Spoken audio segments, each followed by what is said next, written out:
हिमाचल प्रदेश में लगातार बारिश के चलते प्रभावित सड़कों को लेकर लोक निर्माण विभाग ने बड़ा दावा किया है। लोक निर्माण मंत्री विक्रमादित्य सिंह ने कहा कि प्रदेश में फिलहाल 138 सड़कें बंद हैं, जिन्हें खोलने का काम युद्ध स्तर पर जारी है। विभाग की ओर से अगले 48 घंटे में सभी बंद सड़कें खोलने का लक्ष्य रखा गया है। विक्रमादित्य सिंह ने बताया, सड़क बहाली के लिए 535 मशीनरी ग्राउंड पर तैनात है। विभाग लगातार सड़कों पर अपडेट ले रहा और प्राथमिकता के आधार पर मार्गों को बहाल किया जा रहा। उन्होंने कहा, किसान बागवान के साथ आम लोगों की आवाजाही को सुचारू बनाना सरकार की प्राथमिकता है। नहीं, देखिए ऐसा है कि मुख्यमंत्री जी इस पे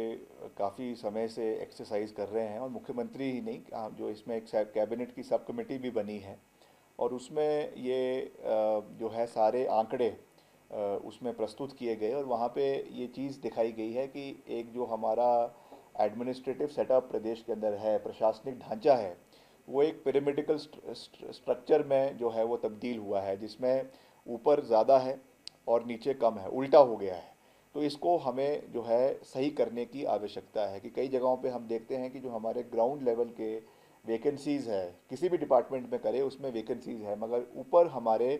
कई ऐसे पोस्ट है, चाहे वो पुलिस डिपार्टमेंट में है, चाहे वो हमारे पीडब्ल्यूडी में है और डिपार्टमेंट्स में है, जिसमें अधिक ऑफिसर्स ऊपर बहुत ज़्यादा हो गए हैं। तो इसलिए उसको रिवाइज़ करने की आवश्यकता है। एक ज़माना था जब हिमाचल प्रदेश में लोक निर्माण और जल शक्ति एक ही डिपार्टमेंट हुआ करता था। जब हिमाचल प्रदेश अस्तित्व में आया था, एक ही इंजीनियर इन चीफ होता था, जो पीडब्ल्यूडी को भी चलाता था, और जल शक्ति विभाग, उस समय उसको जो है वो पब्लिक हेल्थ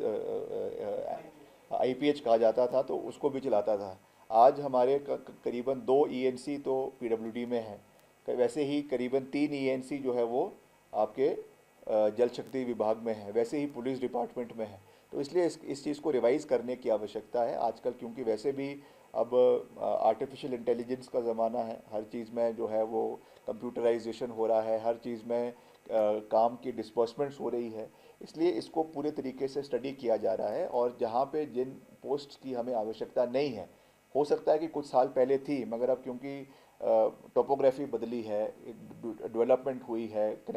जो है कनेक्टिविटी बेटर हो गई है, तो उसके चलते हमको ये देखना है कि जो रिडंडेंट पोस्ट्स हमारी हो रही है, उनको हमें ख़त्म करके जो निचले स्तर पे जो कमियां हैं पोस्ट की, उनको बढ़ाने की आवश्यकता है। तो उस दृष्टि से मुख्यमंत्री जी ने ये एक प्रयास किया है कि जो हमारा आईएएस लॉबी है प्रदेश में, उसका जो कार्डर स्ट्रेंथ है करीबन 152 है, उसको थोड़ा कम किया जाए, और वैसे ही जो हमारे निचले अधिकारी हैं जिनकी ज़्यादा आवश्यकता है, उनको उनकी स्ट्रेंथ को बढ़ाया जाए। तो मुझे लगता है कि उससे आने वाले समय में एक लाभ मिलेगा। इसको हमें राजनीतिक रूप से देखने की आवश्यकता नहीं है, ये प्योरली एक एडमिनिस्ट्रेटिव निर्णय जो है वो लिया गया है, और सब चीज़ों को मद्देनज़र रखते हुए इस चीज़ को आगे करने की आवश्यकता है। और इससे अगर जो बचत हो रही है, तो वो भी उसमें एक निश्चित तौर से की फैक्टर है कि उसमें इतना खर्चा जो हो रहा है और उसकी प्रोडक्टिविटी प्रदेश को मिल रही है या ना नहीं मिल रही है, उस चीज़ पे भी हमें गौर करने की आवश्यकता है। सर, जो फाइनेंशियल क्राइसिस की बात की जाए, तो क्या ये ऐसा करने से जो ये डिसीजन लिया जा रहा है या विचार जो चल रहा है, क्या इससे उस पर भी कुछ फर्क पड़ेगा?